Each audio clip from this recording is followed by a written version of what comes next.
بسم اللہ الرحمن الرحیم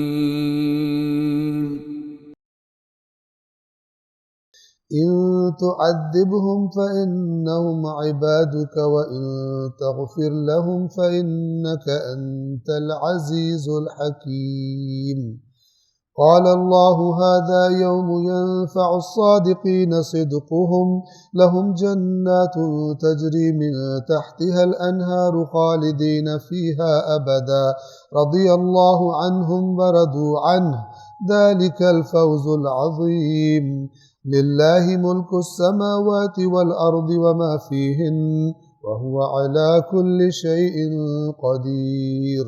تو سب ذہن میں رہے کہ حضرت عیسیٰ پر تہمت لگائی ان کی امت نے، اور جواب کس کو دینا پڑا؟ اللہ کو،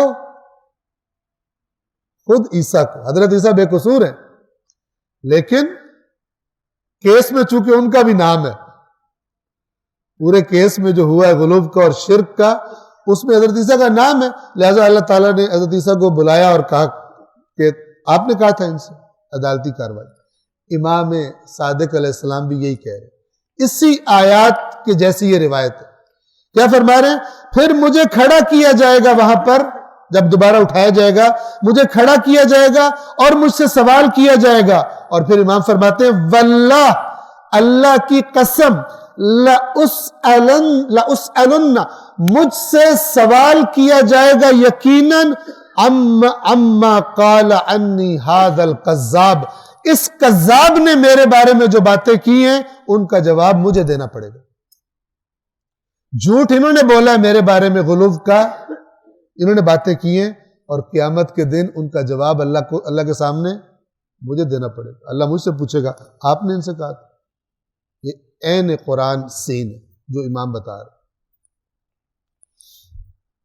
اور اس کے ساتھ ہی اٹیچ، چونکہ عام طور پر غلو کے بارے میں روایات زیادہ نہیں پڑھی جاتی کیونکہ اس کا ریئیکشن سخت ہو سکتا ہے، تو یہ سنیے. یہ بھی اثبات الہدات کتاب ہے، اور اس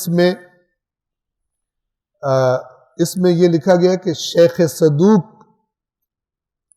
جن کی من لا یحضرہ الفقیہ کتاب ہے، دوسری حدیث کی کتاب، ان کی ایک اور کتاب ہے، اسے کہتے ہیں خصال.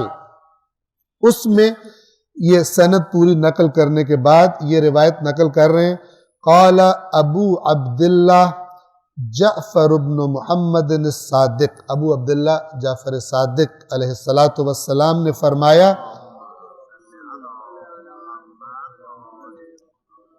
ادنا ما یخرج بہ الرجل من الایمان، کم ترین چیز کہ جس کے ذریعے انسان ایمان سے خارج ہو جاتا ہے. اگر توجہ سے سنیے اور باقی غور کرنے کے لیے آپ کے پاس انشاءاللہ وقت ہے. کم ادنا ترین چیز جس کے ذریعے کوئی شخص ایمان سے نکل جاتا ہے، خارج ہو جاتا ہے، وہ یہ ہے ان یجلس الی غال، وہ یہ ہے کہ کسی غالی کے پاس بیٹھے، کسی غالی کے پاس بیٹھے، یہاں واہ کے ڈھیر لگ رہے ہوتے ہیں، کسی کے پاس بیٹھے فَيَسْتَمِعَ إِلَىٰ حَدِيثِهِ، اور اس کی بات کو غور سے سنیں.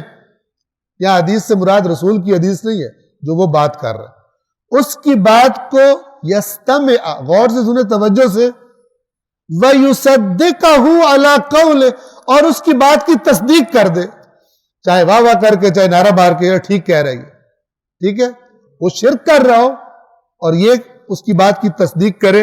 یہ وہ کم ترین چیز ہے جس سے بندہ ایمان سے خارج ہو جاتا ہے.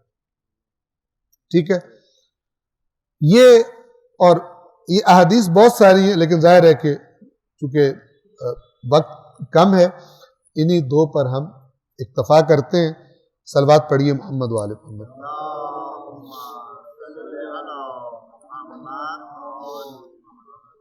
آیت نمبر 118 میں یہ حضرت عیسیٰ کہہ رہے ہیں کہ اگر تو انہیں عذاب کرے تو تیرے بندے ہیں،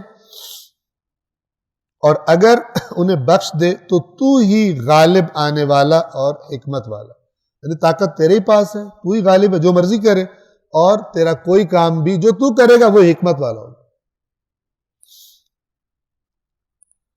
119 اب اللہ کی طرف سے حضرت عیسیٰ کے جواب کے بعد اب اللہ کی طرف سے یہ کہا جائے گا، قال اللہ ھذا یوم ینفع الصادقین صدق، اللہ نے فرمایا یہ وہ دن ہے جس میں سچوں کو ان کی سچائی نفع دے گی، یعنی جو دنیا میں سچ بولتے رہے تھے آج وہ دن ہے جب سچائی فائدہ دے گی، اور جھوٹ چاہے وہ محبت میں گھڑے گئے ہوں وہ فائدہ نہیں الٹا نقصان دے، کیونکہ نبی برات کر دے گا میں نے تو نہیں کہا، ان سے خود اس کے ذمہ دار ہے۔ جس میں سچوں کو ان کی سچائی فائدہ دے گی، اور وہ فائدہ کیا ہے، نتیجہ کیا ہے، لہم جنات تجری من تحتها الانہار خالدین فیہا ابدا، ان کے لیے ایسے باغات ہیں، گھنے باغات، جنت یعنی گھنا باغ۔ اور پھر اصل معنی اس کا یہ ہے، باقی پھر اللہ تعالیٰ نے اس باغ کے لیے جس کو باغ کہا جنت الفردوس، اس کو بھی اسی نام سے پکارا۔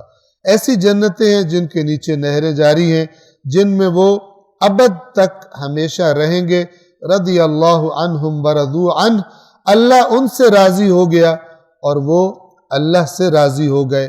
ذالک الفوز العظیم، یہ عظیم کامیابی ہے۔ فوز کہتے ہیں فائنل کامیابی، فزت ورب الکعبہ، ذالک الفوز العظیم، کہ انسان ایمان سالم لے کر اللہ کے سامنے پیش ہو جائے، ذالک الفوز العظیم۔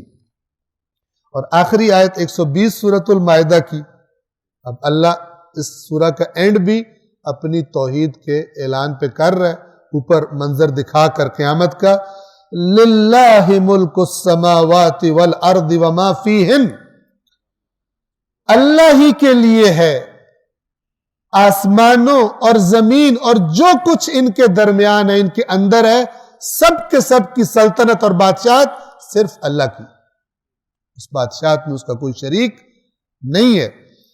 وَهُوَ عَلَىٰ كُلِّ شَيْءٍ قدیر، اور وہی ہے کہ جو ہر چیز پر، ہر کام پر قدرت رکھتا ہے۔ صلوات پڑھیں محمد وآل محمد۔